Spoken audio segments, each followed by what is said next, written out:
কীর্তন গান আমাদের মানুষের প্রত্যেকটি মনে যদি সঠিকভাবে আমরা গ্রহণ করতে পারি, আর মহাপ্রভুর কৃপা যদি আমরা সঠিকভাবে আমরা নেওয়ার চেষ্টা করতে পারি, তাহলে মনে কোনো জ্বালা যন্ত্রণা থাকবে না, এটা মহাপ্রভুর গ্যারান্টি। কিন্তু এত কীর্তন শোনার পরেও আমাদের মনে কোনো শান্তি নেই, জীবনে কোনো উন্নতি নেই, মহাপ্রভুর প্রতি কোনো প্রেম নেই।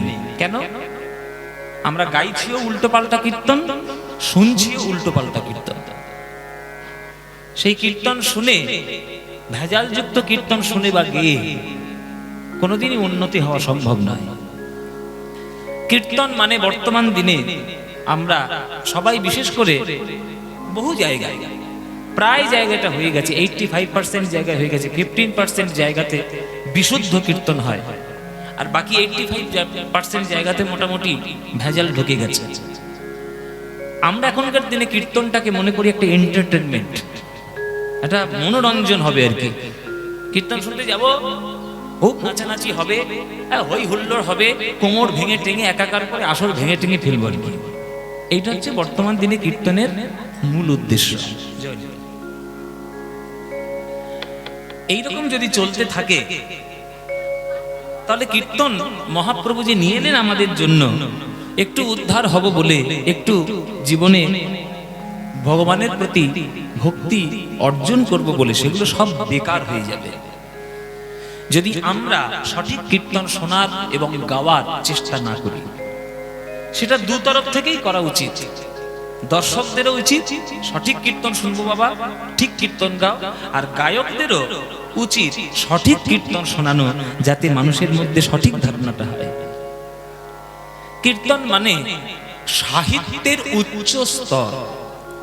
কীর্তনের মতো সাহিত্য, কীর্তনের মতো পড়াশোনার বিষয় আর অন্য কিছু নেই।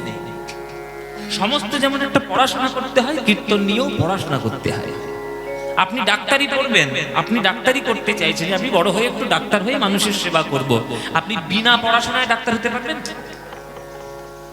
আপনি ইঞ্জিনিয়ার হয়ে একটা বাড়ি বানাতে চাইছেন, খুব সুন্দর একটা বুর্জ খালিফার মতো একটা বাড়ি বানাবেন, আপনি বিনা পড়াশোনা করে ইঞ্জিনিয়ারিং পাস করতে পারবেন? তাহলে বিনা কীর্তন শিখে কীর্তন হয় কি করে? কীর্তনটাও শিখতে হয়, সেটাও একটা পড়াশোনার বিষয়।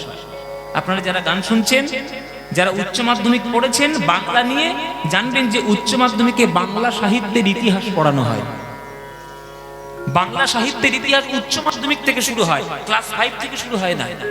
কেন না? ক্লাস 5-এর ছেলেরা কিছু বুঝতেই পারবে না, এতটাই কঠিন জিনিস, ওটা বুঝতে পারবে না। ওটা বুঝতে গেলে একটু সময় লাগবে। 5, 6, 7, 8, 9, 10 মাধ্যমিক দেওয়ার পর তবে যখন একটু বাচ্চাটা বড় হবে, মাথার মধ্যে একটু বুদ্ধি আসবে, তখন বাংলা সাহিত্যের ইতিহাস নিয়ে পড়ানো হয়। তাহলে যে বাংলা সাহিত্যের ইতিহাসের প্রাণকেন্দ্র হচ্ছে কীর্তন, যেটা উচ্চ মাধ্যমিক থেকে পড়ানো হয়, সেটা আমরা যাচ্ছে তাই ভাবে করে কীর্তনের একবার সর্বনাশ করে ফেলেছি। না তার মধ্যে কোনো পদাবলী আছে, না তার মধ্যে কোনো সাহিত্যের আভাস রয়েছে, না সুর তাল লয়ের কোনো জ্ঞান শিক্ষা রয়েছে। সে কীর্তন শুনলে কোনোদিন শান্তি হবার নয়, হবেও না। ওই জন্য নবদ্বীপের পাটবাড়িতে যাত্রার কীর্তন হয় না। গান শিখে কীর্তন করতে এসো বাবা, গৌরচন্দ্রিকা করো, পদ ধরো, বৃন্দাবন লীলায় যাও, কীর্তনের নিয়ম ধরে ধরে কীর্তন করো। আপনাদের উচিত, আপনাদের কাছে করো যে আমার প্রার্থনা, যে কীর্তন যখন শুনতে আসবেন, আপনারা দর্শক হয়ে গায়কদের কাছে দাবি করে আদায় করে নেবেন যে বাবা সঠিক কীর্তন করো, আমাদেরকে একটু পদাবলী শোনাও, একটু শাস্ত্র শোনাও, সঠিক কীর্তন করে আমাদেরকে আসল জিনিস দাও, ভেজাল কিছু দিও না। সঠিক কীর্তন কি? মহাপ্রভুর কীর্তন। মহাপ্রভু কেমন দেখুন, শাস্ত্রে বর্ণনা করছে। আনন্দ লীলাময় বিগ্রহায়, সংস্কৃত শ্লোক, আনন্দ লীলাময় বিগ্রহায়। মহাপ্রভুকে দেখলে আনন্দ এমনিই হবে, নিমাইকে দেখলে আনন্দ এমনি হয়। আপনাদের কি আনন্দ হয় কি হয় না? বলো মায়েরা, আনন্দ হয় নিমাইকে দেখলে? তা নিমাইকে কিভাবে দেখছো? হয় মূর্তির মাধ্যমে দেখছো, নইলে ছবির মাধ্যমে দেখছো। হয় মূর্তি দেখছো, নইলে ছবি দেখছো। যদি সত্যিকারের দেখতে পেতে চোখের সামনে, আনন্দ হতো কি হতো না? মায়েরা বলছে বাবা এমন কথা বললে সত্যিকার কি করে দেখবো? আমাদেরকে সেই ভাগ্য আছে? আমরা কি আর তখন জন্ম নিয়েছি যে মহাপ্রভুকে চোখের সামনে দেখবো? পাবেন দেখতে, কীর্তনের মধ্যে ডুবে যান, মহাপ্রভুকে ঠিক দেখতে পাবেন। কীর্তনটা মহাপ্রভুর দান, তিনি কীর্তনের মধ্যেই লুকিয়ে রয়েছেন। আপনি যদি সঠিক কীর্তন করে সঠিক ভক্তি করতে পারেন, দেখবেন হৃদয়ের মধ্যে তার ছবিটা ভেসে উঠবে। আর যখন তার ছবি ভেসে উঠবে আপনার হৃদয়ে, আপনার জীবন আনন্দে পূর্ণ হয়ে যাবে। আনন্দ লীলাময় বিগ্রহ, কি সুন্দর! তাকে দেখলে আনন্দের হৃদয়ে ভরে যায়। হেমাভ দিব্য ছবি সুন্দরায়, তার অঙ্গকান্তি কেমন, তাকে দেখতে কেমন? হেমাভ, হেম মানে কি? হেম মানে সোনা। পৃথিবীর যত খনি রয়েছে সব সকল খনির থেকে যেগুলো সোনার খনি, সব সোনাগুলোকে টেনে টেনে তুলে নিয়ে এসো, নিয়ে এক জায়গায় জড়ো করো, আর তার এক পাশে গৌরাঙ্গ মহাপ্রভুকে দাঁড় করিয়ে দাও। যারা ভক্ত হবে, যারা মানুষ হবে, তারা কোন সোনার দিকে ছুটে যাবে? খনির সোনা না আমার গৌর সোনা? আমার গৌর সোনার দিকে ছুটে যাবে। তাই তার অঙ্গকান্তি পৃথিবীর কোন সোনার সঙ্গে মিল হবে না। যতই সোনার খনি থাক না কেন, আর তাতে লক্ষ লক্ষ মেট্রিক টন সোনা পাওয়া যাক না কেন, আমার মহাপ্রভুর রূপের কাছে ও সোনা ফেল। সোনার কানা করিও নাম নেই, কানা করিও দাম নেই ও সোনা। তাই হেমাভ দিব্য ছবি সুন্দরায় তস্মৈ মহাপ্রেম রসপ্রদায়। যাকে এত সুন্দর দেখতে, যাকে দেখলেই হৃদয় ভরে যায়, সে কি দিতে এসেছেন আমাদের জন্য? মহাপ্রেম দিতে এসেছে। প্রেম এত সহজ নয়, যেটা সহজ নয় সেটাই আমাদের হাতে পায়ে ধরে প্রেমটা দিয়েছে। আমরা কি করি জানেন? আমরা মানুষের একটা স্বভাব হলো, দামি বস্তু যদি সহজে পেয়ে যায় তখন তার কদর করি না, ফেলে রাখি পাশের কাছে। দামি বস্তু যখন দাম দিয়ে কিনতে হয় তখন দেখবেন কষ্ট কত হয়, তখন তার মূল্য বোঝা যায়। কিন্তু যখন ফ্রিতে পেয়ে যায় তখন আমরা কিচ্ছু বুঝি না, ওই জন্য ফ্রিতে কিচ্ছু দিতে নেই। ওই জন্যই ব্যবসার জন্য, ওই জন্য তো ব্যবসা। ফ্রিতে কিছু দিলে তার মূল্য কেউ বুঝবে না। যখন নেতাজি সুভাষচন্দ্র বোস ফ্রিতে ঘোরাঘুরি করছিল চোখের সামনে, কেউ মূল্য দেয়নি। সে কি করে মরে গেছে, সে চলে যাওয়ার পর এখন খুব আমরা মাতামাতি করে উঠছি, কি করে মূল্য, কি করে মূল্য। আরে বেঁচে থাকতে কালীন তা তো কখনো সম্মান দাও না, তা মরে গেলে সম্মান দিয়ে কি হবে? সে কিছু পাবে? তার প্রেমটা সহজ কথায় আমরা পেয়েছি, কিন্তু সহজ জিনিস নয়। সে প্রেমটা দেওয়ার জন্য তিনি এসেছেন মহাপ্রভু। আমাদের হিন্দু শাস্ত্রে, সনাতন শাস্ত্রে অনেক ধরনের দেবদেবীর কথা উল্লেখ রয়েছে। গ্রামাঞ্চলে তো আরো বেশি রয়েছে। লোককথায় অনেক লোকদেবী উপদেবী সব রয়েছে। যেমন এই যে মনে করেন বনবিবি, হ্যাঁ বনবিবি, দক্ষিণেশ্বর, এই ওই তাই নানান ধরনের দেখবেন। এগুলো লোকগাথায়, এগুলো শাস্ত্রে কোনো উল্লেখ নেই, কিন্তু লোকগাথায় তারা ভগবানের মতো, আমরা তাকে পুজো করি। পুজো করছেন তাতে যে খারাপ কিছু তা না, সেটা বলছি। লোককথায় আচার আচরণে চলে এসেছে। এদের প্রত্যেকের একটা ডিপার্টমেন্টাল স্টোর রয়েছে। লক্ষ্মীর একটা ডিপার্টমেন্ট আলাদা, লক্ষ্মীকে ডাকুন টাকা পয়সা ব্যাংকে একবার ভরে উঠবে। সরস্বতীকে ডাকুন জ্ঞান বুদ্ধি মাথায় টনটন করবে। হ্যাঁ, কার্তিককে ডাকুন ঘরে খোঁকাখুকি ভর্তি হয়ে যাবে। গণেশকে ডাকুন ব্যবসায় আপনার খুব উন্নতি হবে। আপনি বিশ্বকর্মাকে ডাকুন কলকারখানা একেবারে ফুলে ফেপে টাটা বিড়লা হয়ে উঠবে। প্রত্যেকটা দেবদেবীর একটা আলাদা আলাদা ডিপার্টমেন্ট। মনসাকে ডাকুন ঘরে সাপ ঢুকবে না, শীতলাকে ডাকুন ঘরে মড়ক ঢুকবে না। এক একটা দেবদেবীর এক একটা ডিপার্টমেন্টাল স্টোর। কিন্তু কোন দেবদেবীর কাছে গিয়ে হাতে পায়ে ধরে যদি আপনি বলেন, হে দেবতা, হে দেবী, আমি কিচ্ছু চাই না, আমি কেবলমাত্র ব্রজ প্রেম আস্বাদন করতে চাই, কেউ পারবে? এদের কারোর 14 পুরুষের সাধ্য নেই, পারবে? কেউ পারবে না দিতে। পারবে কে? আমার নদের নিমাই, আমার নবদ্বীপের সোনার গৌরাঙ্গ, যে হাতে ধরে পায়ে পড়ে প্রেম দিয়েছে, তার একবার চরণ ধরো, দেখবে প্রেম কাকে বলে। আর প্রেমে যদি একবার হৃদয়ে গলে যায়, জগতে অন্য কিছুর প্রয়োজন নাই। তস্মৈ মহাপ্রেম রসপ্রদায়। তিনি মহাপ্রেম প্রদান করার জন্য এসেছেন। তাকে প্রণাম করব না তো কাকে প্রণাম করব? সেই গৌরাঙ্গ মহাপ্রভুকে প্রণাম করো, যে গৌরাঙ্গ তোমাদের জন্য এই প্রেম নিয়ে এসেছে, হরিনাম দিয়েছে, হাতে ধরেছে, পায়ে পড়েছে। সেই হরিনাম বলো। হরিনাম হরিনাম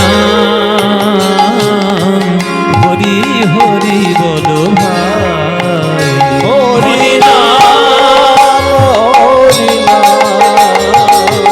হরি হরি বলো হরিনাম হরিনাম হরি হরি বলো ভাই, হরিনাম হরিনাম হরি হরি বলো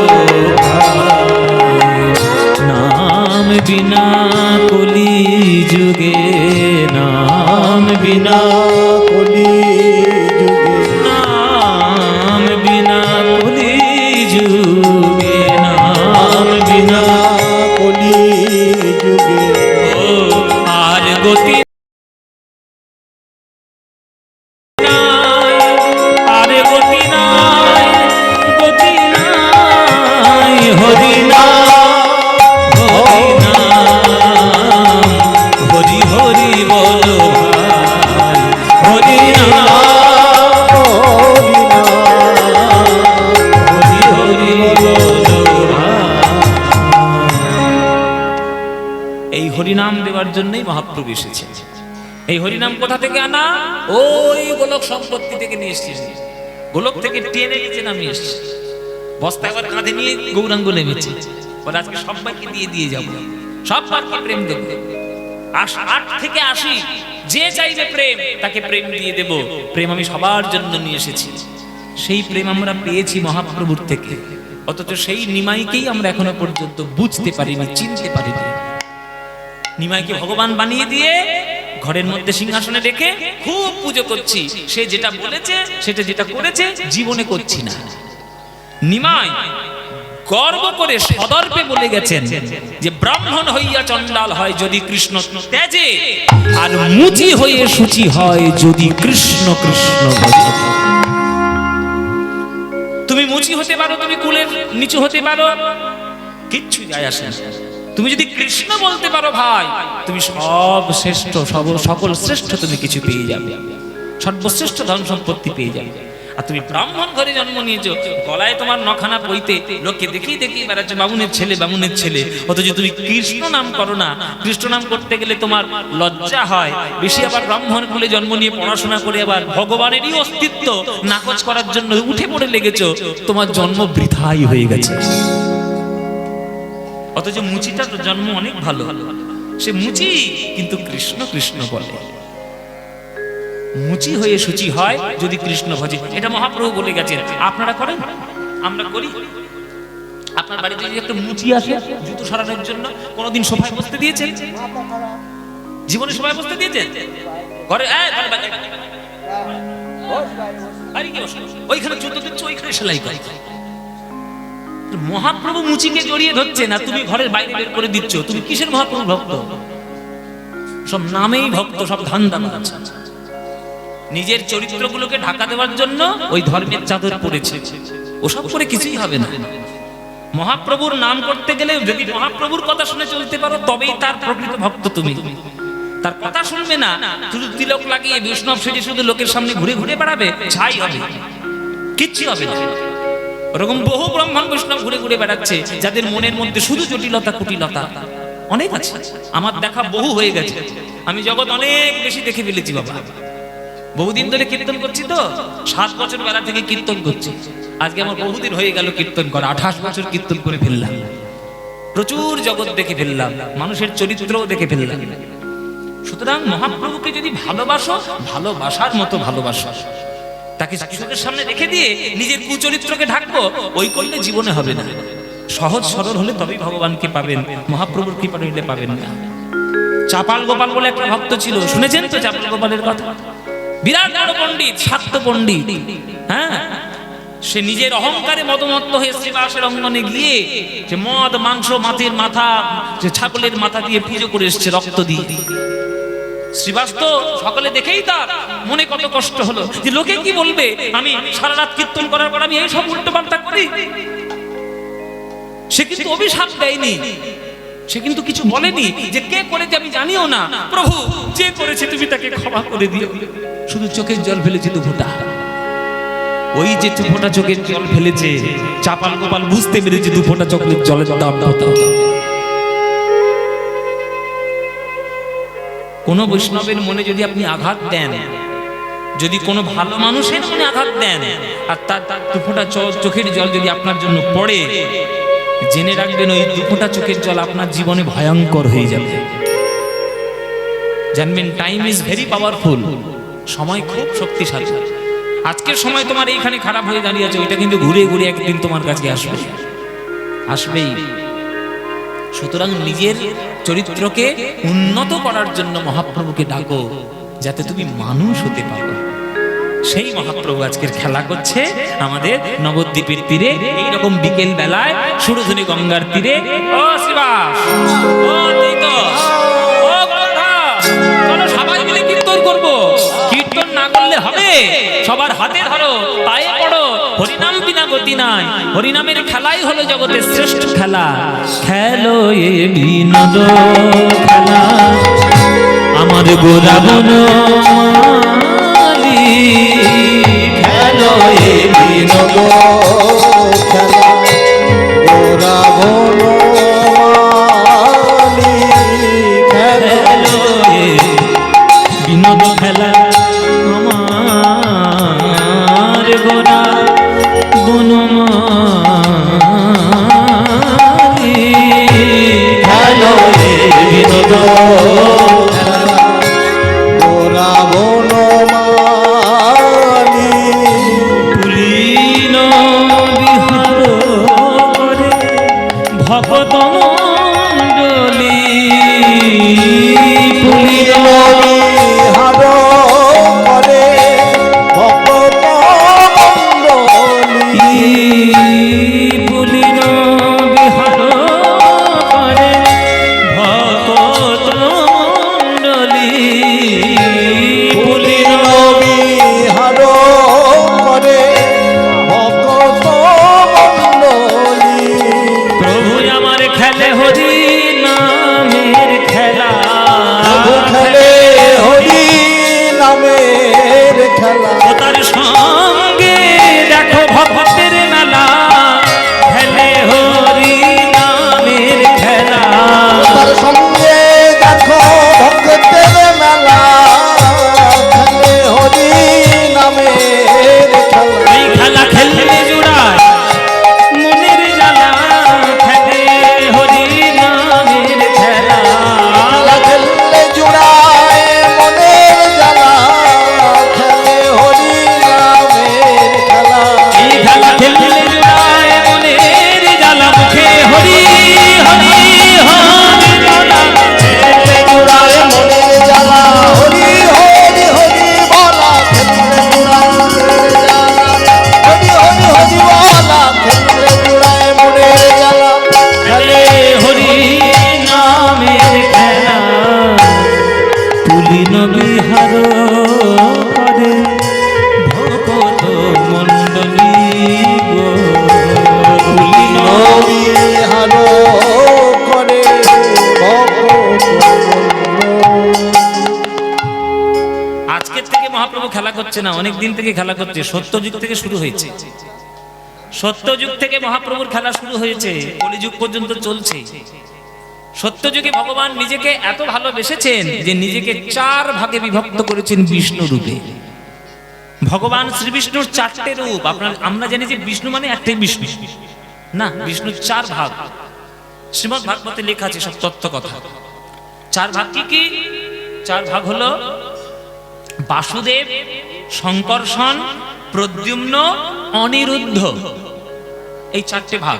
কি বললাম বাবা? বাসুদেব, শঙ্কর্ষণ, প্রদ্যুম্ন, অনিরুদ্ধ।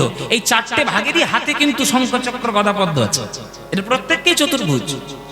এবার এরাই এসে বিভিন্ন ধরনের রূপ ধরে লীলা করে গেছে।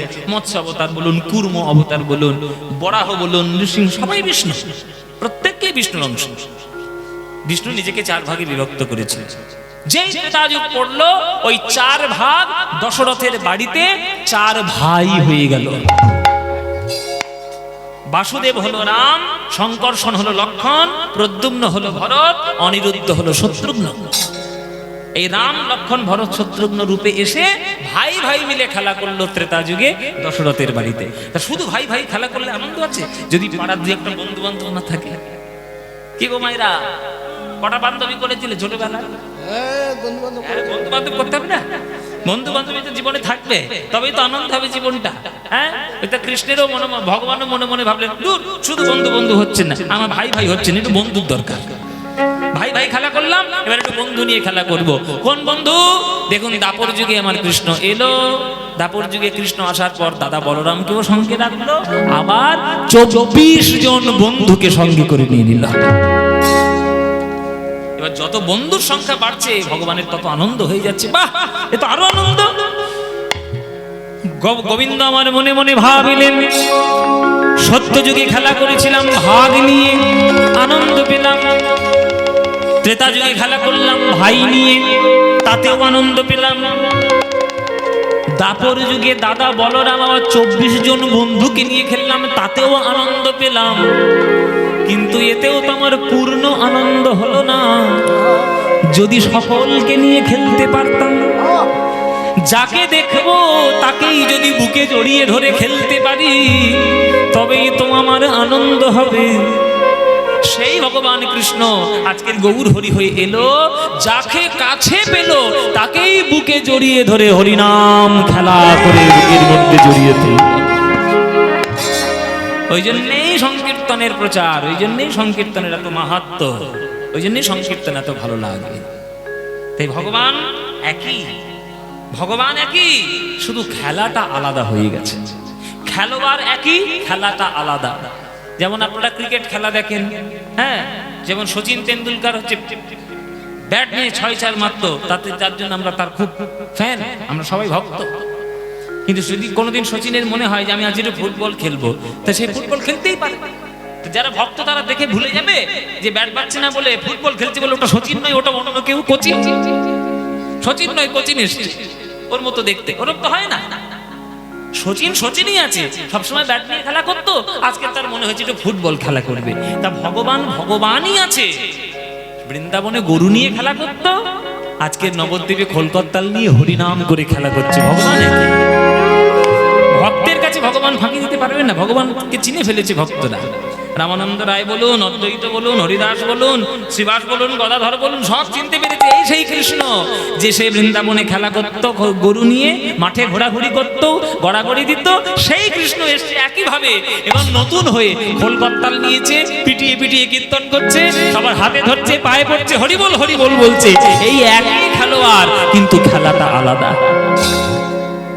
বৃন্দাবনের খেলা ছিল বোধনচারণ, বৃন্দাবনের খেলা ছিল বোধনচারণ, বৃন্দাবনের খেলা ছিল বোধনচারণ, বৃন্দাবনের খেলা ছিল বোধনচারণ, বৃন্দাবনের খেলা ছিল বোধনচারণ। আর নবদ্বীপের খেলা হলো নাম সংকীর্তন। হরিবল নবদ্বীপের খেলা হলো নাম সংকীর্তন, এই কলিযুগের খেলা হলো নাম সংকীর্তন। নবদ্বীপের খেলা হলো নাম সংকীর্তন। ও মধুর বৃন্দাবনের খেলা ছিল মুরলী বাদন, বৃন্দাবনের খেলা ছিল মুরলী বাদন, বৃন্দাবনের খেলা ছিল মুরলী বাদন, বৃন্দাবনের খেলা ছিল মুরলী বাদন। আর নবদ্বীপের খেলা হলো মৃদঙ্গ বাদন। কলিযুগের খেলা হলো মৃদঙ্গ বাদন, এই নবদ্বীপের খেলা হলো মৃদঙ্গ বাদন। কলিযুগের খেলা হলো মৃদঙ্গ বাদন। সমুদ্র বৃন্দাবনের খেলা ছিল মাঠে দৌড়া দৌড়ি, বৃন্দাবনের খেলা ছিল মাঠে দৌড়া দৌড়ি, বৃন্দাবনের খেলা ছিল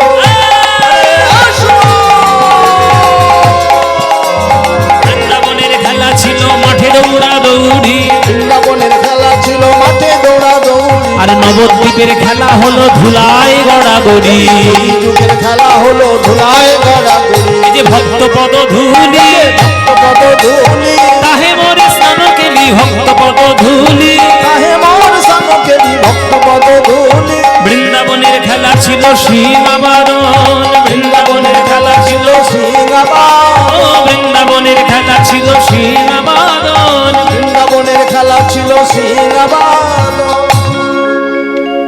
নবদ্বীপ দ্বীপের খেলা হলো হরি নামেতে মগন। এই কলি যুগের খেলা হলো হরি নামেতে মগন। যদি তোমরা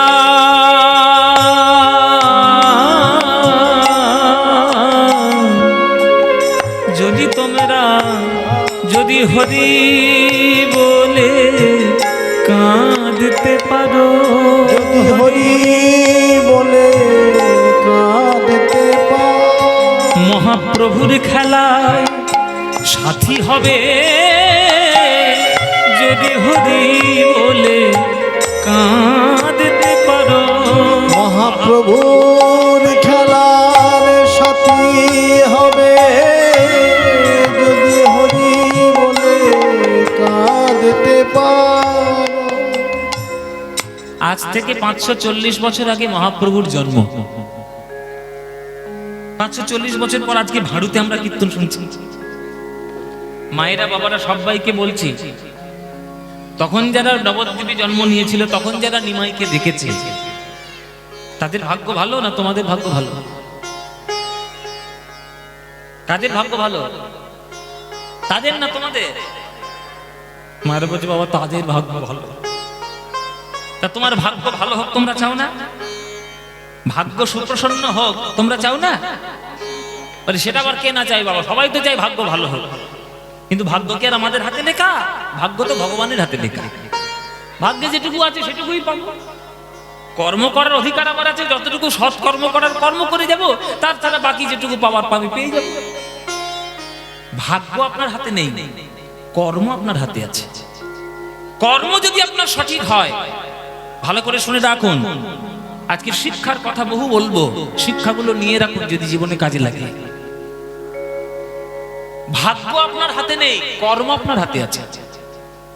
কর্ম যদি আপনার সৎ হয়, কর্ম যদি আপনার ঠিক থাকে, আপনি অমানুষ থেকে হয়ে যাবেন মানুষ, মানুষ থেকে হয়ে যাবেন দেবতা, আর দেবতা থেকে হয়ে যাবেন ভগবান। যদি কর্ম আপনার ঠিক থাকে, তাহলে কর্মটা করুন।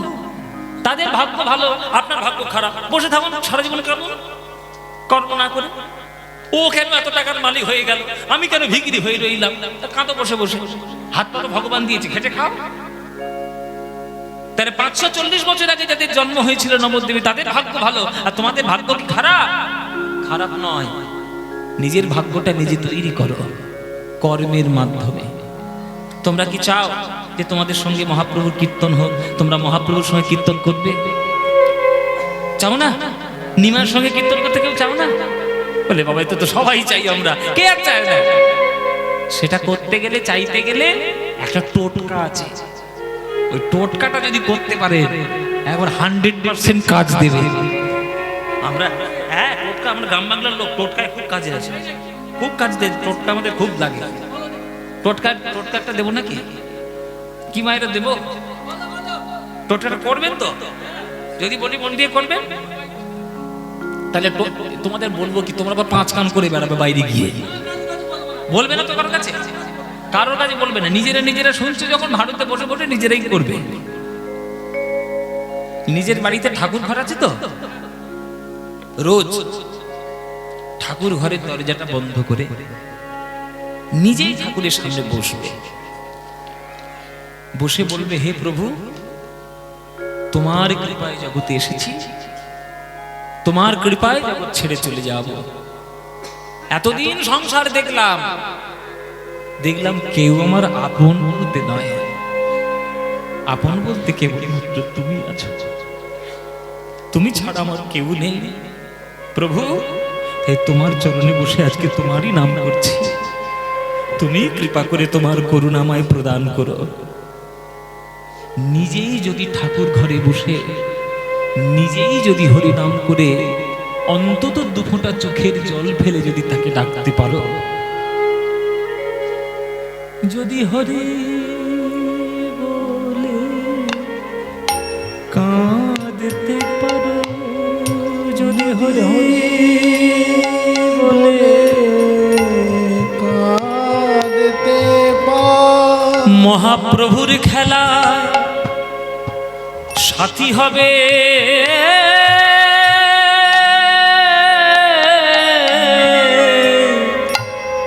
হরি বলে যদি কাঁদতে পারো মহাপ্রভুর খেলা সাথী হবে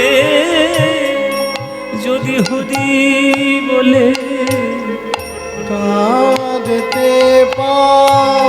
ওগো জাতির বিচার করবে না গো যদি হরি বলে কাঁদতে পারো।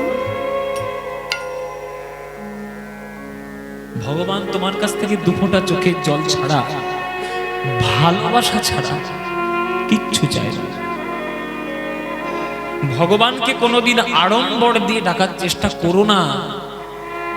যে ভগবান বিশ্ব ব্রহ্মাণ্ড সৃষ্টি করেছেন তার মালিক সে, তাকে যতই দামি ফল ফুল সোনা দানা গয়না গাটি দিয়ে সাজাও সন্তুষ্ট হবে না।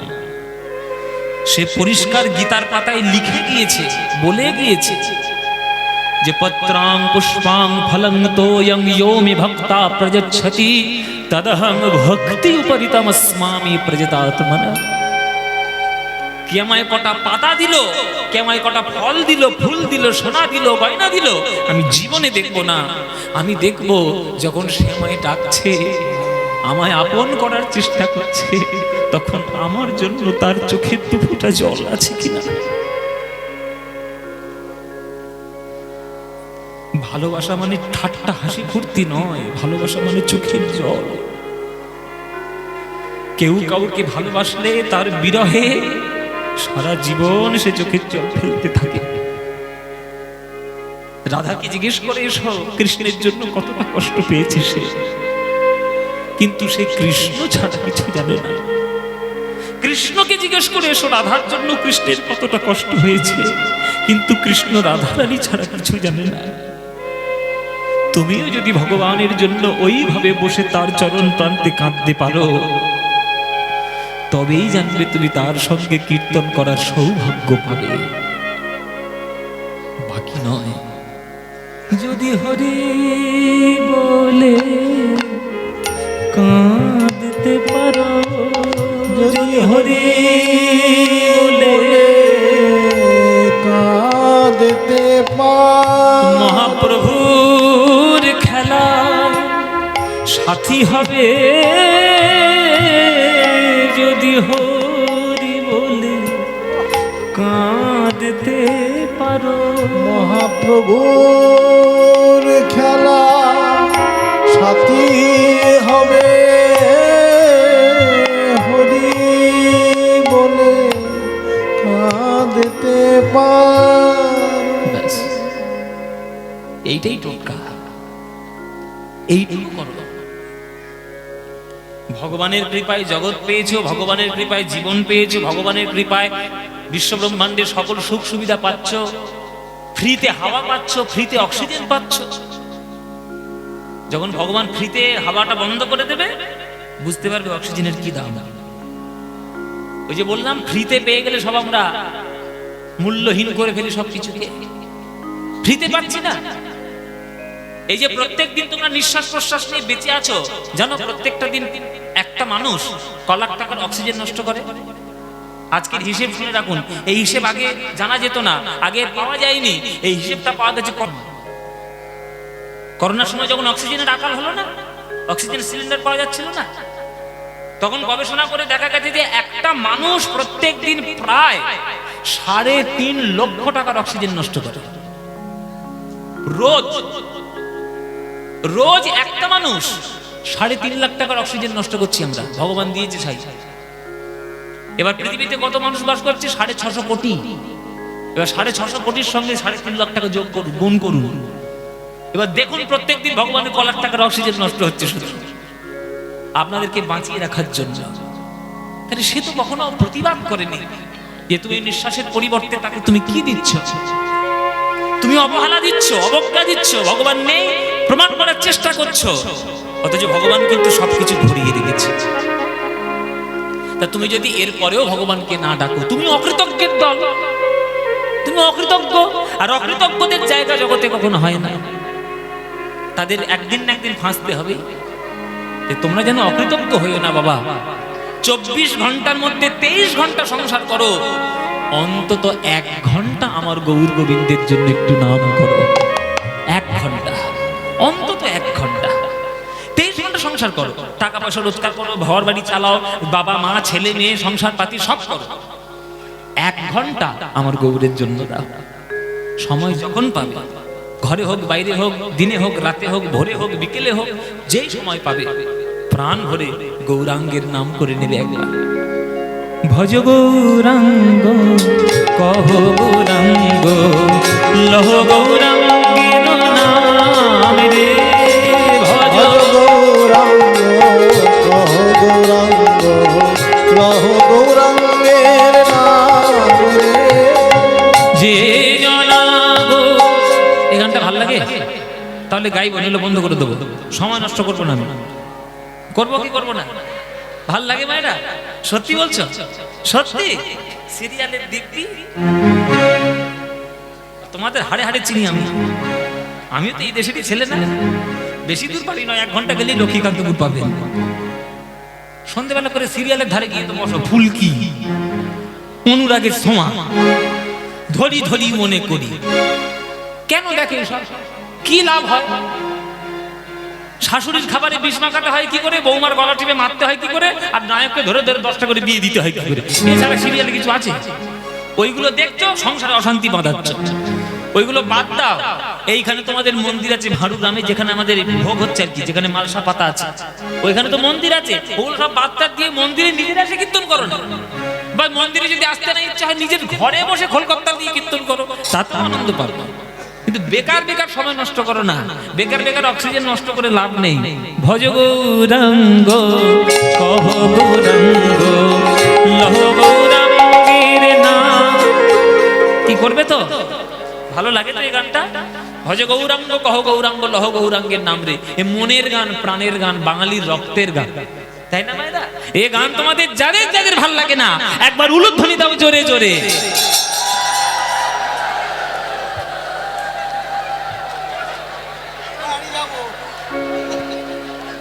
আমি বাড়ি যাব,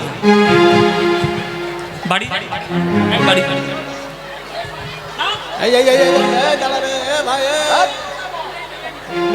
যাইনি, পাঁচু দাও দিকে দাঁড়িয়ে আছে।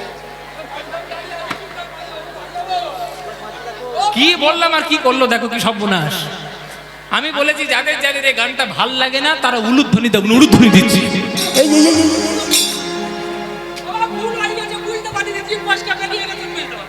জিভ ফসকে গেছে, এতগুলো ফল খেয়ে জিভ ফসকালে কি করে? ভাব নিদি আমার। ও মায়েরা কি হলো? সর্বনাশ করে ফেললে তো। তা সর্বনাশ যখন করেছে শুধরে না, এবার শুধরে নিয়ে যারা যারা ভালোবাসো এইবার উলুধ্বনিটা দাও দেখে।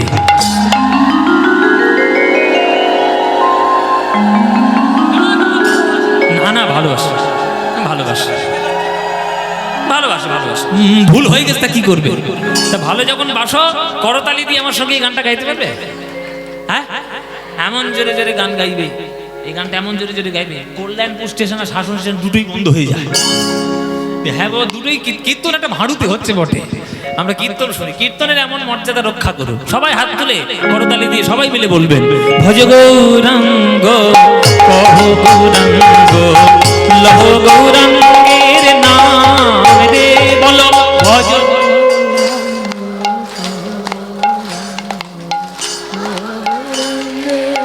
হ্যাঁ, যে জনা গৌরাঙ্গ ভজে সে হয় আমার প্রাণ রে।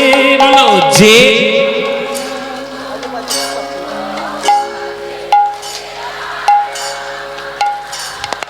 হ্যাঁ, যে জনা গৌরাঙ্গ ভজে সে হয় আমার প্রাণ রে। যে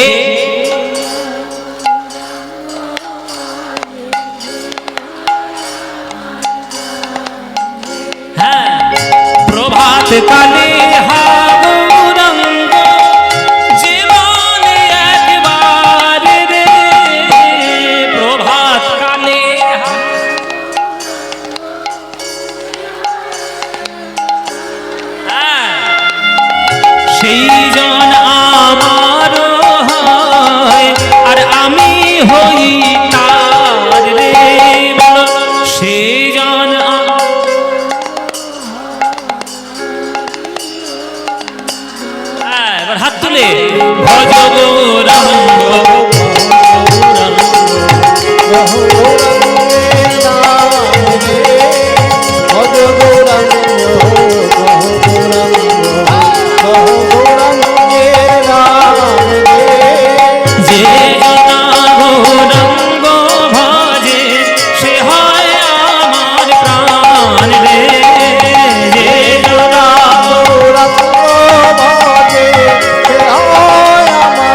হয়েছে?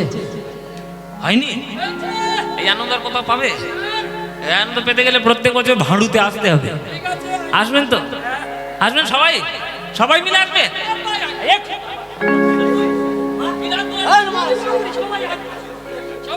এরা কত আসবে? এই চেঁচিয়ে মরছে। এরা ডাকলে তবে তো তুই আসবি। ও মায়েরা আসবে তো কীর্তন শুনতে? প্রতি বছর আসবেন তো? ব্যাস, আপনারা এলেই আনন্দ হবে। কীর্তনের মতো আনন্দ কোথাও নেই, আর কীর্তনের মতো আনন্দ হবে না। এই নাম কীর্তন করতে করতে হঠাৎ আমার নিমাই পশ্চিম দিকে তাকিয়েছে। শ্রীবাস, গদাধর, নিতাই, অদ্বৈত, হরিদাস সবাইকে মিলে কীর্তন করছিল নিমাই মহাপ্রভু। কীর্তন করতে করতে হঠাৎ নয়ন পড়েছে পশ্চিম দিকে।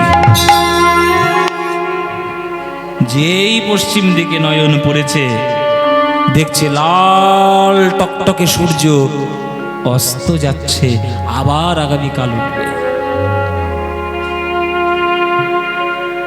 ওই অস্ত যাওয়া সূর্যের দিকে তাকিয়ে বলছে গৌরাঙ্গ মহাপ্রভু, দাদা, ও দাদা, ও দাদা নিতাই, এই দেখো পশ্চিম দিকে তাকিয়ে দেখো,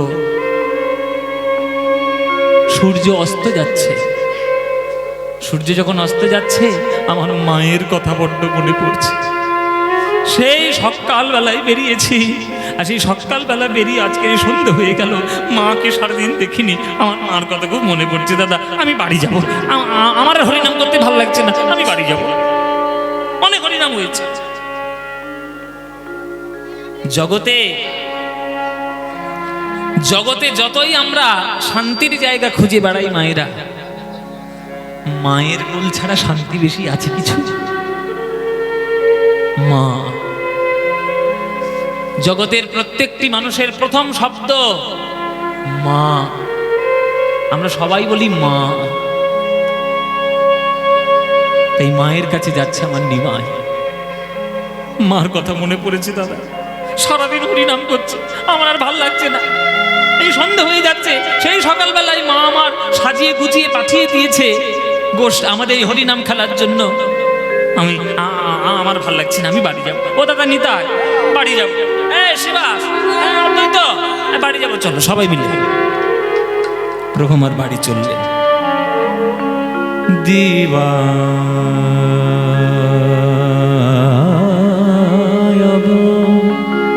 আস্তে কথা বলবেন না, কথা না।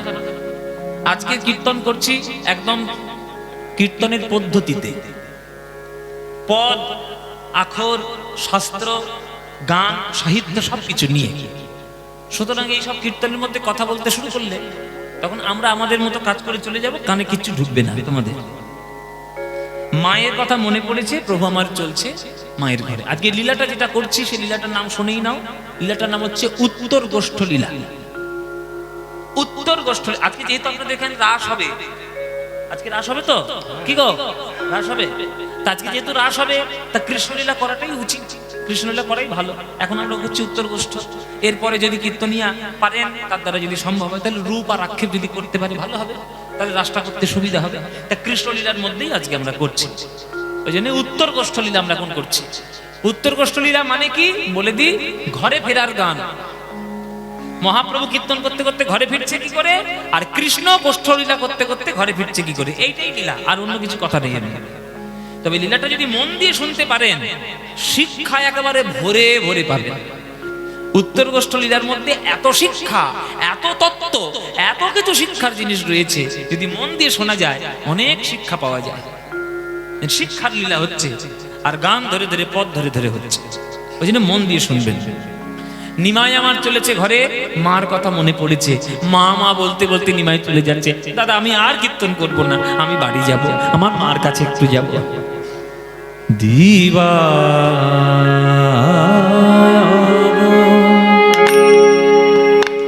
অবসান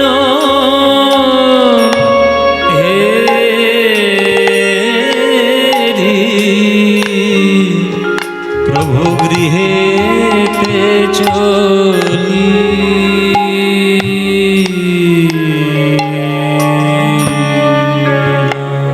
দিবা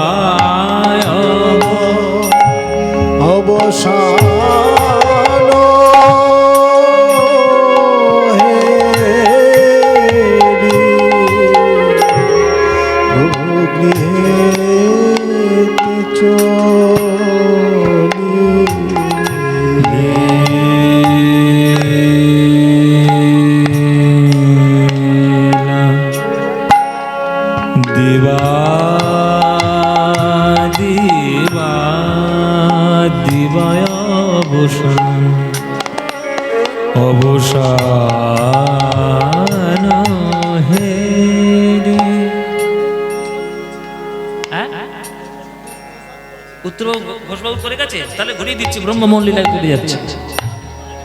রোমান্টিক পালা কি দেবার কোয়েল নিয়ে আসবো নাকি? ঠিক আছে, উত্তর করছে, তাহলে আমি শুধু গানটা সেরে নিয়ে বর্ণলীলায় যাবো। দিবায় অবসান হেরে প্রভু গৃহেতে চলিলা চলিলা চলিলা, ভগজননী চরণে আসি জননী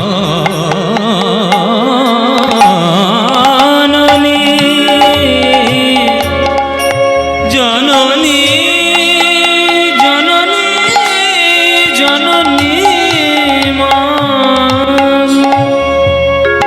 ওগো আমার সচিমা,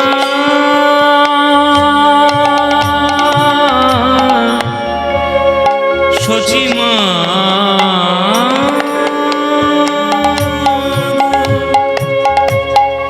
মা,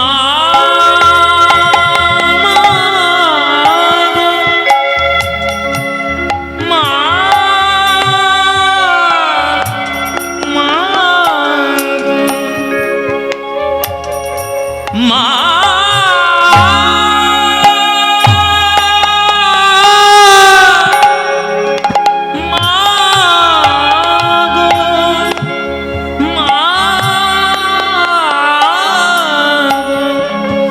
জননী চরণে আসি প্রভু প্রণাম করি,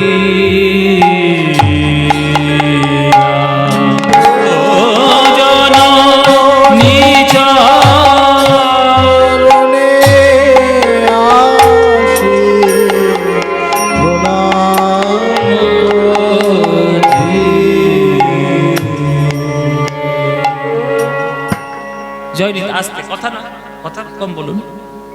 মহাপ্রভু ফিরে এলেন মায়ের কাছে, আশীর্বাদ চাইলেন মার কাছে যে তুমি আমায় কৃপা করো, আশীর্বাদ করো মা, যেন হরিনাম আমি গাইতে পারি। সচিমা বলছে, আমি কি তোকে কোনোদিন হরিনাম করতে বাধা দিয়েছি বাবা? ওরে হরিনাম করলে যেমন নিজের মঙ্গল হয় তেমন জগতেরও মঙ্গল হয়। তা নিমাইকে দেখে এতক্ষণ মায়ের চোখটা জলে ভরেছিল, যেই জলে ভরেছিল, আর নিমাই আসার পর যখন চোখটা বন্ধ করলো, চোখ থেকে দুফোঁটা জল সরে গেল। সবার সামনে আশীর্বাদ করেছিল যে যত পারিস হরিনাম কর বাবা, হরিনাম করতে আবার কি বাধা? হরিনাম মানে তো নিজের মঙ্গল যেমন জগতেরও মঙ্গল তেমন, যেমন পারিস হরিনাম কর। হ্যাঁ, তো বলে দিয়েছে মা।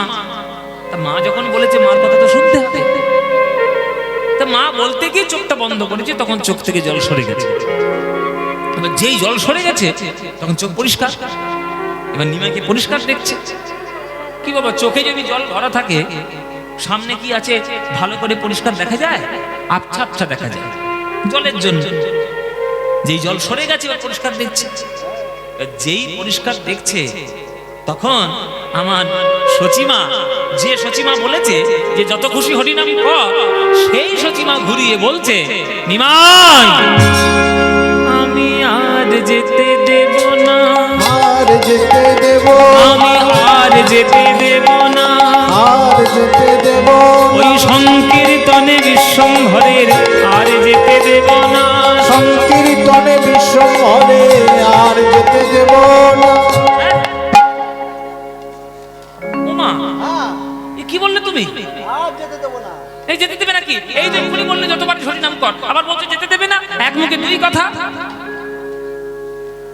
সচিমা তখন বলছে, ওরে নিমাই রে, আমি যখন তোকে হরিনাম করতে বলেছিলাম তখন তোকে পরিষ্কার দেখতে পাইনি।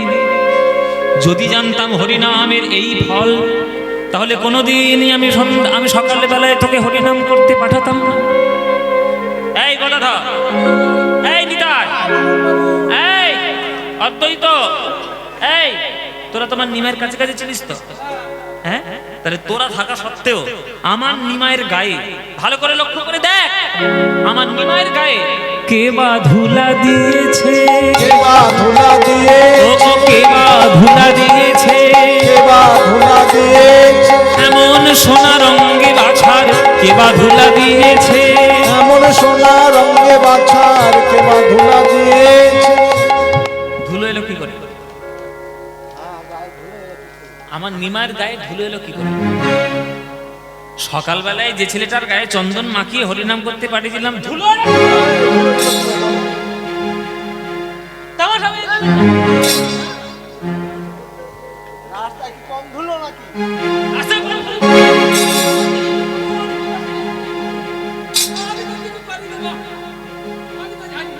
সচিমা রেগে গেছে, এ তো রেগে যাওয়া স্বাভাবিক। মায়েরা, ও মায়েরা, তোমাদেরকে বলি, এই যে গল্প করছো মাগুলো, সকালবেলা মনে করো স্কুলে পাঠিয়েছে ছেলেটাকে, স্কুল থেকে ঘরে এসেছে দেখছো গায়ে ভর্তি ধুলো, তোমার মাথা গরম হবে কি হবে না? হবেই তো। রাগ হবে কি হবে না? ছেলেটাকে সুন্দর করে সাজিয়ে গুজিয়ে পাঠালো, গায়ে ধুলো। ধুলো কে দিয়েছে গায়ে বলো? হ্যাঁ, তার বাবা। ছেলে গায়ে কে ধুলো দিয়েছে, রাগ হবে কিনা বলো? মা তো গিয়েছে রেগে, আমার নিমায়ের গায়ে ধুলো এলো কেন? এইবার সব ভক্তরা সব মার ভয়ে, মা যখন সারাদিন সব থরথর করে কাঁপছে, সর্বনাশী মা রেগে গেছে।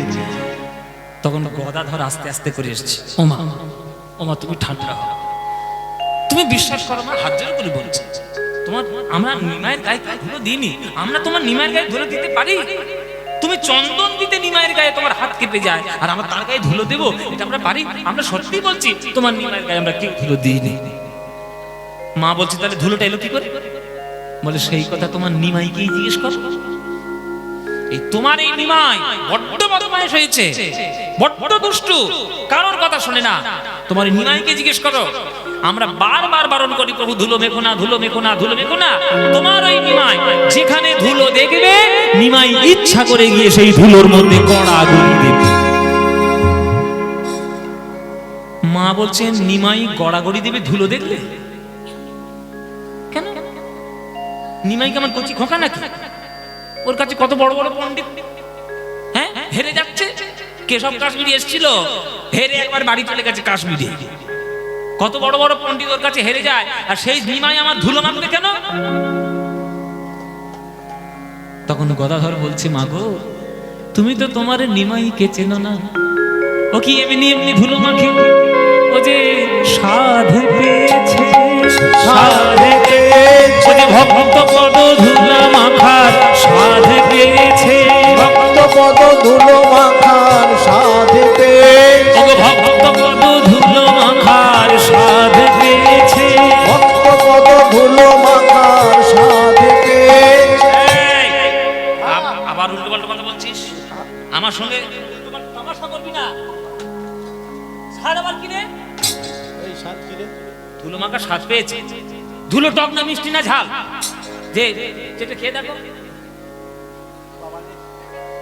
ও মায়েরা, তোমাদের পায়ে ধুলো আছে? একটু পাটা চেটে খেয়ে দেখো তো কিরকম খেতে। ধুলো মাখার কেমন? ধুলোর কোনো স্বাদ আছে কিনা? টক না মিষ্টি না ঝাল? ধুলো মাখার কোনো স্বাদ থাকে নাকি? এখানে স্বাদ শব্দের অর্থ জীবের স্বাদ, দন্তে শয় বয় আকার টেস্ট নয়। এখানে স্বাদ শব্দের মানে কি? এখানে দন্তের শয়াকার ধ, স্বাদ, ইচ্ছা বা বাসনা। ইচ্ছা বা বাসনা।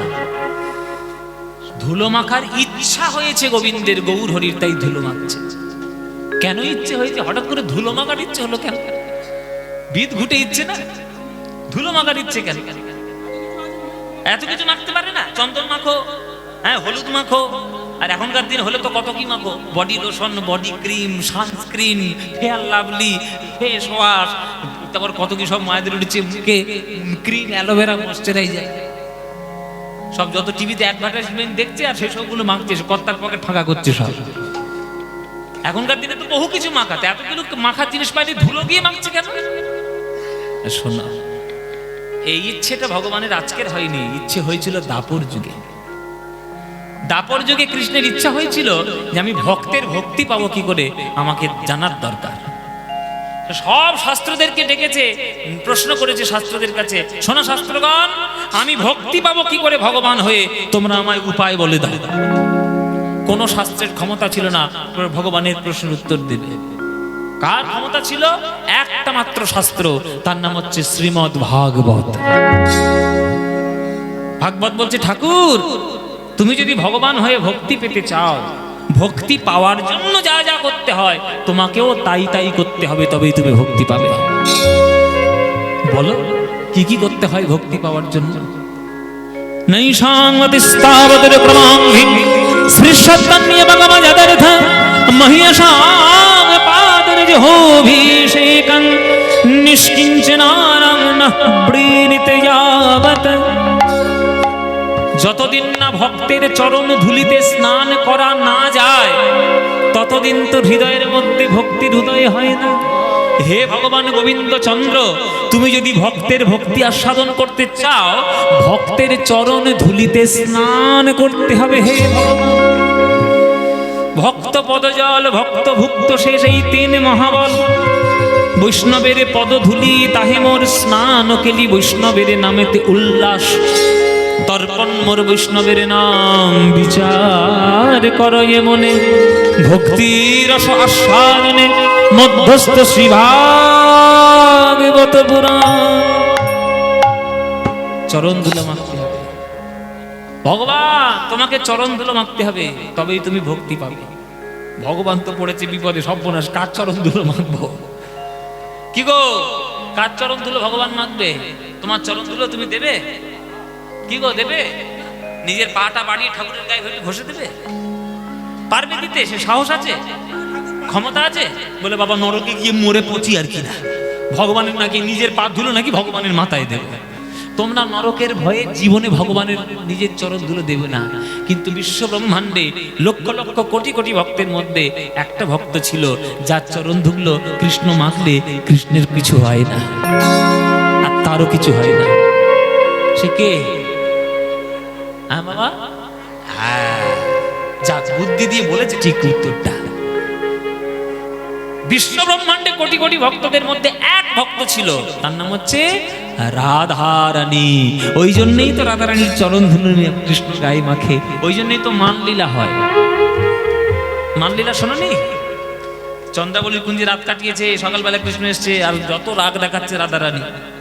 হ্যাঁ, বলে কৃষ্ণ নাকি ভুল করে চন্দ্রাবলীর কুঞ্জে ঢুকে পড়েছে হুড়মুড় করে। আজ এটা মানা যায়? যে ভগবানের রোমকূপ থেকে কোটি কোটি ব্রহ্মাণ্ড জন্ম নিচ্ছে, সে নাকি ভুল করে চন্দ্রাবলীর কুঞ্জে ঢুকেছে, এটা মানা যায়? যারা যুক্তিবাদী শ্রোতা তারা তো প্রশ্ন করবে, কীর্তনিয়ারা উল্টো পাল্টা কথা বলো কেন? তোমার ভগবান নাকি বিশ্ব ব্রহ্মাণ্ড সৃষ্টি করেছে, ভুল করে চন্দ্রাবলীর কুঞ্জে রাস্তা দেখতে পাইনি, এটা বলবে। অ্যাকচুয়ালি ভুল করে নয়, ইচ্ছা করেই কৃষ্ণ চন্দ্রাবলীর কুঞ্জে ঢুকেছে। কেন না, চন্দ্রাবলীর কুঞ্জে রাত না কাটালে রাধারানী তো রাগ করবে না, আর রাধারানী রাগ না করলে রাধারানী মান করবে না, আর মান না করলে মান ভাঙানোর কোনো পর্যায়ে আসবে না, আর মান ভাঙানোর পর্যায়ে না এলে রাধারানীর চরণ দুটো জড়িয়ে ধরে রাধার চরণ ধুলো গায়ে মাখা হবে না। ওই জন্যই রাধারানীর চরণ কৃষ্ণ মাথায় নেয় আর বলে, স্মরগরল খণ্ডনং মম শিরসি মণ্ডনং দেহি পদ পল্লব মুরারম। রাধারানীর চরণের ধুলো মেখে দেখলো কৃষ্ণ, কি সর্বনাশ, সর্বনাশ হয়ে গেল। চরণের ধুলো পেয়ে সোনা হয়ে গেছে ধুলো, সেই সোনার ধুলো গায়ে মেখে বৃন্দাবনে ছিল কালো কানাই, আর নবদ্বীপে হয়ে গেল সোনার গৌর। বৃন্দাবনে ছিল পাকা কানাই, আর নবদ্বীপে আমার আজান লম্বিত ভুজে সোজা গো। বৃন্দাবনের কৃষ্ণ মূর্খ, আর নবদ্বীপের কৃষ্ণ মহাপণ্ডিত। বৃন্দাবনের কানাই কিন্তু মূর্খ বাবা, দ্বারকার কানাই কিন্তু শিক্ষিত। বৃন্দাবনের পরিমণ্ডল ছেড়ে কৃষ্ণ যেই বেরিয়ে এসছে, অমনি শান্তিবন মন্দির আশ্রমে চলে গিয়েছে, গিয়ে পড়াশোনা শিখেছে। সে কৃষ্ণ অন্য রকমের, আর বৃন্দাবনের যে কৃষ্ণ, ওরে বাপরে, সে তো একবারে প্রেম বলতেই শুধু, আর কিচ্ছু জানে না। ওই রাধারানীর চরণ ধুলো মেখে যদি এক ভগবানের কালো থেকে ফর্সা হয়, হ্যাঁ, বাঁকা থেকে সোজা হয়, তাহলে সব ভক্তের চরণ ধুলো মাখতে পারলে কি হতো আমার। এই আশায়, এই কামনায় গৌর হরি আমার যেখানেই চরণ ধুলো দেখে, সেইখানেই গড়াগড়ি দিয়ে হরিনাম সাধে পেয়েছে, সাধে পেয়েছে, ভক্ত পদ ধুলো মাখা সাধে পেয়েছে, ভক্ত পদ ধুলো মাখা দেখে সাধ মিটাইছে ভক্ত পদ ধুলো মাখা মেঘে সাথে মিটাইছে ভক্ত পদ ধুলো মাখার মেঘে সাথে মিটাইছে ভক্ত পদ ধুলো মাখার মেঘে সাথে মিটাইছে ভক্ত পদ ধুলো মাখার মেঘে সাথে মিটাইছে সাথে পেয়েছে ধুলায় ধূসর অঙ্গ গদ গদ ভাস ধুলায় ধূসর অঙ্গ গত গত ভাস হে রাধা মোহন পদ করত হীরা হে রাধা মোহন পদ করত সদনি জনি জনি জনি দম মদ গম গম దని ద গম దని ద গম దని ద হে রাধা মোহন পদ করত মানা মানা রে সদনি জনি মদ গম গম গম దని জনি দ গম దని দ গম దని দ হে রাধা মোহন পদ করত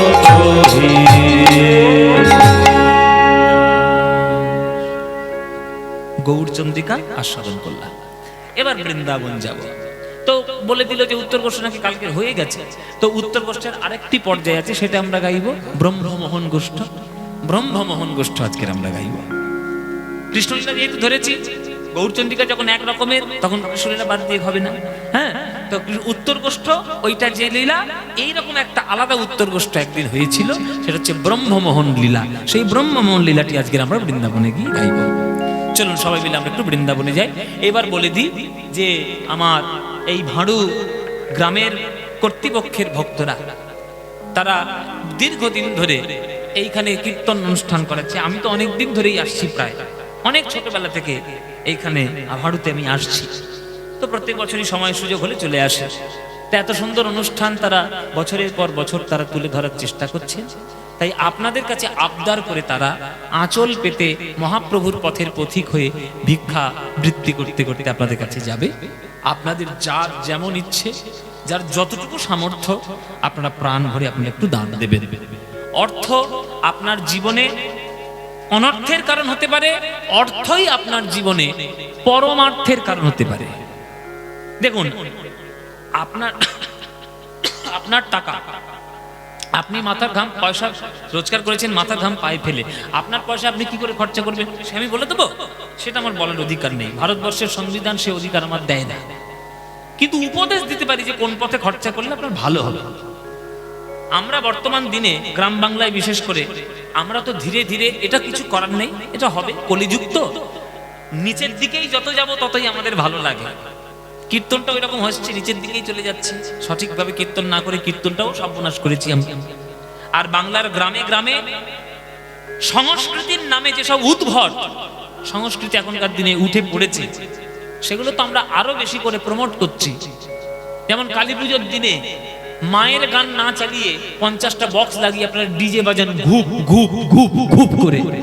এতে কি আনন্দ হয় আমি এখনো পর্যন্ত বুঝতে পারি। হয়তো আমি, আমার সামর্থ্য নেই বোঝার, আপনারা খুব বুঝে গেছেন। 50টা বক্স বাজাবেন, পান্নালাল বাবুর গানটা হবে না, মা গো আমায়, এই কত রকম গান আছে, দোষ কারণ নয় গো মা, এই ওই গান, কত ভালো ভালো গান, সেগুলো না চালিয়ে ঘুপ ঘুপ ঘুপ ঘুপ ঘুপ। এই হচ্ছে গ্রামের সংস্কৃতি। এইগুলোই পয়সাকে অপচয় করা। হ্যাঁ, মায়ের গান, এই দেখো কথা বললেই মায়ের গান গাইতে হবে। আচ্ছা, সে গাইবো এখন, আমি লীলাটার মধ্যে কোন একটা সময় গাইবো, এখনই গাইছি না, গাইবো, শুনতে যখন চেয়েছেন গাইবো। তো যাই হোক, আমার কথা হলো যে পয়সা যেন নষ্ট না হয়।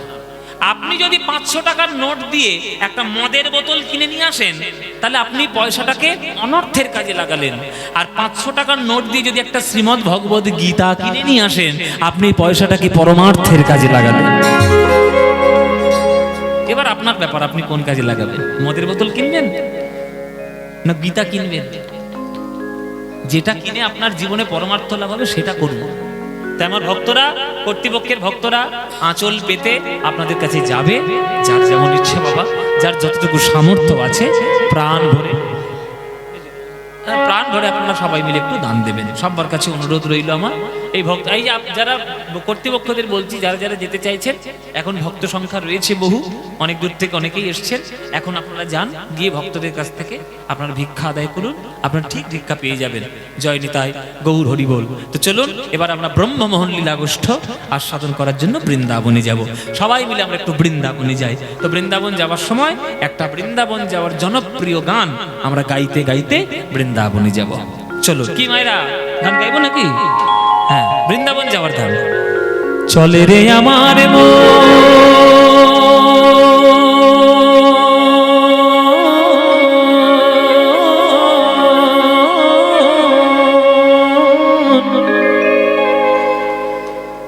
মধুর বৃন্দাবন,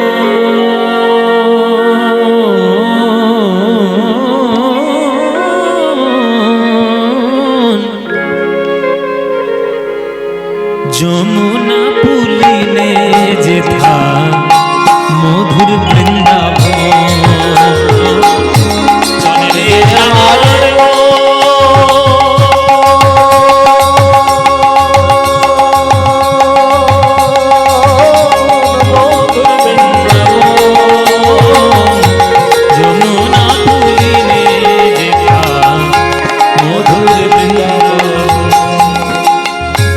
শ্যাম কুণ্ড রাধা কুণ্ড, শ্যাম কুণ্ড রাধা কুণ্ড, যেথা শ্যাম কুণ্ড রাধা কুণ্ড, শ্যাম কুণ্ড রাধা কুণ্ড, দেখবি সেথায় গিরি গোবর্ধন, দেখবি গিরি গোবর্ধন, যমুনা পুলিনে যেথা মধুর বৃন্দাবন। নিতাই গৌর হরে চলে আমারে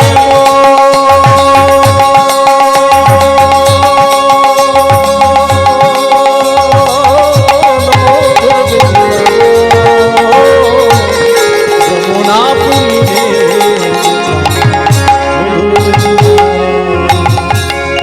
সেথায় যাবি প্রেম কুড়াবি,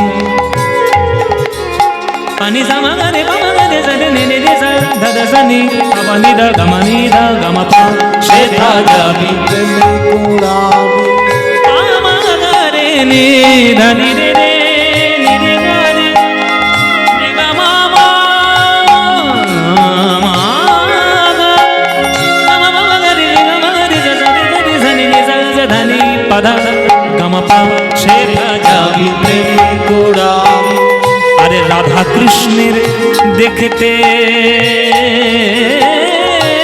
পাবি, সেথা যাবি প্রেমে কুড়াবি।